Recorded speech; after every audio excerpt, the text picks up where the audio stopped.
Welcome back. In our previous video, we introduced the repository pattern to separate controllers from database access. In this video, we are going to improve that design by introducing the generic repository pattern. The goal is simple. We don't rewrite the same repository code for every entity. So this video is about reuse and not necessarily bringing new features. Before we begin, I would like to thank today's sponsor, ZZZ Projects, creators of entity framework extensions, Dapper Plus, back operations, among others. If you use entity framework, you know how large data operations can affect performance. Entity framework extensions solves that with powerful features like back insert, back update, back delete, and many more, fully compatible with EF Core 10. It is a great tool for building fast, data-driven .NET applications. You can check it out using the link in the description below. Thanks once again to ZZZ Projects for sponsoring the video. Now, let's get started. So right now, our repository works. But imagine we have to add users, issues, commits, or even comments. We would end up rewriting the same CRUD code over and over again. Repeating code is a design smell because this is to do with repository. It means if we have to do with a comment, we'd have to have a comment repository, then a commit repository, then we'd have to have an issue repository, and all that will become problematic. So we are going to introduce what we call the generic repository. So what this does is it gives us the ability to write CRUD logic once, and then we shall reuse that logic for any entity. So this is why we have generics in C#, so that they can handle multiple entities. So the behavior will be the same, only that the type that we give to that repository changes. So we'll begin by going to our repositories folder and creating an interface. We are going to call this interface generic repository. Then we'll say, since it's generic, it means it doesn't know what will be the type of entity. So we're going to give it a placeholder, which can be anything, but it's usually T in C#. Then we'll say that this T will be a class. So we're trying to limit what our repository can take. So it will take a class, which is usually an entity. Then we're going to add our contract. And it has, as it has tried there, I'm seeing that it will say, get me a task of list of T, which is our placeholder, get all async. Then get by ID. Remember, we're using GUID, so I'll just put a GUID there, like so. We can update async, and we can delete async.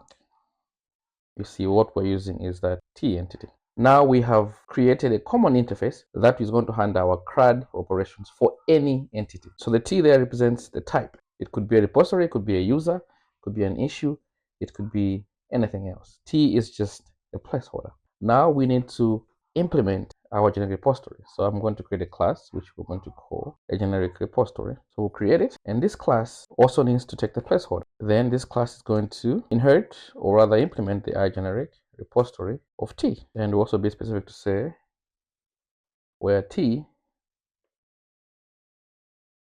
is a class. So it will say, please give me implementation. So you do control dot, then you implement the interface. Just like the repository we did, this one also required to have a database context. So we're going to bring in the constructor so that we do the constructor dependency injection. So we're going to bring in the appdb context, and we're going to bring in the field property that we'll use to align. One thing I would love to add here is a DB set so that we know what set we're using. In this case, if you go to our context, you see that we do have a DB set of repository. So just to make it more explicit, so I'm going to bring in, I'll make this protected.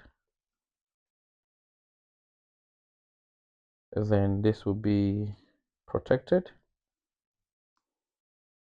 read only, DB set, right? Then down here I'll say that DB set, just create for us a new context and set that to T. Okay, and we have an error. I wonder what that is. Let's bring it into from a core. So these two are what we're going to use to write. So for us to add, we'll make our function asynchronous. Once we do that, we'll say await, write on the DB set, then you await again and you'll save the changes. For you to delete, we'll put an async over there as well. Get me the DB set, remove the entity, then await and save those changes. And for us to get all, Obviously, let's make it asynchronous. Then we are going to say return await dbset.toLink async. And for you to get 1 to be asynchronous, then we'll say return dbset.find. That will give you that. And for us to update, we're going to make that asynchronous. Now it's saying void, but you'd rather put a task there. I need to check the repository to see if there is a void. Yeah, so let's put task. So sometimes autocomplete is good, but it can also change a few things. So put a task here, put another task over there. So for us to update, get me the DB set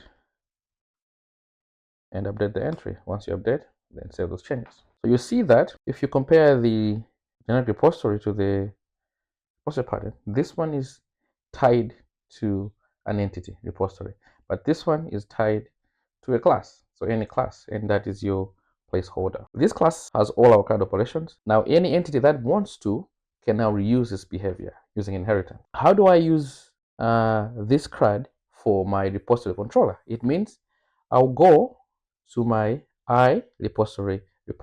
And what do we do here? If I had another repository, let's say for commits, I would have an I commit repository. Then there I would put any specific method that I want to use later. For instance, I want to check the number of commits. The number of commits don't necessarily fall under CRUD. It falls under, let's say, I'll need a function that counts the commits. So that one is not CRUD. It will come here since it's specific. So I'll create the I repository, but this is going to inherit from the I generic. And remember that generic needs to be given a repository. A placeholder, which is T. In this case, we'd like to use a repository. Then all of these are already in, so we don't need to have that. What you put here later on is we'll put things to the repository in the future if needed. Then we have to implement this, and we had already a repository class. So what we'll do here is we'll say this will head from the generic repository of repository and as well as the I. So it will have all things that are in there. We don't need to have these functions. What will be here would be whatever we don't have. So we'll remove that. Obviously the context is already in that class. So here the context will also be gone with. In our controller, what we'll have is we'll say public repository depends on this context, but we are not going to give it a context there. We'll just throw it to the base like so. So we'll say that this one also will depend on that. And since this one is inheriting from the base, this one which needs the context, we are also giving the context. And there you have it. So this gives us the best of both worlds. We can reuse whatever we want from repository pattern, and we can have the flexibility for an entity specific logic later. Maybe just to show you, I can add one here to say task count commit, count repositories, count repos, for instance. I could have this functionality here. And if I get to this one here, it should throw an error to say, okay, fine, I want you to also implement that. And if I implement it, you see, so this is specific to that repository. So I can add what is specific. So you get the best of both worlds, but I'll remove it for now so that we add that later on. It means our application is now dependent on the generic repository. So we have to add that in the dependency injection container. So I'll go to the program.cs and I'm going to add that. I'll say builder.services.add scoped. So it's a generic. It might not be the same as this. This is one for one. So what you do here is you say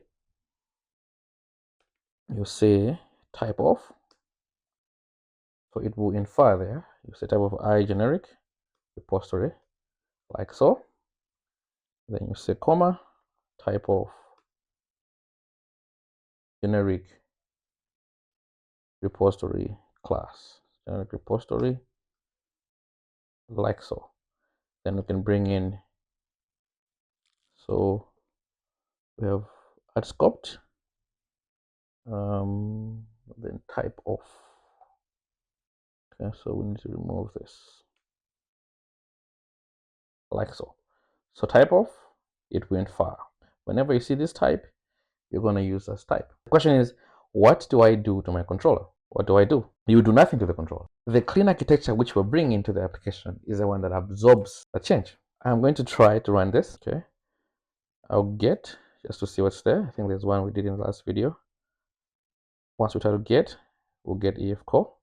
Then I'll try to create one. Just say test request. generic repo, clean architecture loading. And once I send that, it'll create that. Again, I'll copy the ID. We can go to Get, search for that one. It's there. If we add something else, it should say that doesn't exist. Give us a 404. Nice. I will now try to edit that. Then I'll say change repo. I'll leave it now and I'll give it the ID. Once I send, it should give me to say that's the one that was changed. And then we can go to Get again, test, and run. You'll see that we have it over there, and we can proceed to delete it. Test the request, give it the ID. We should get a 204, no content. And if we go back to get all, test the request, send, you see that it's gone. So in this video, we have introduced generic that will enable us to remove repetition. We didn't add any features. We just improved the design. This pattern becomes extremely powerful as applications grow. In the next video, we'll introduce a service layer, and you'll see why controllers should stay thin as systems grow. So stay locked in.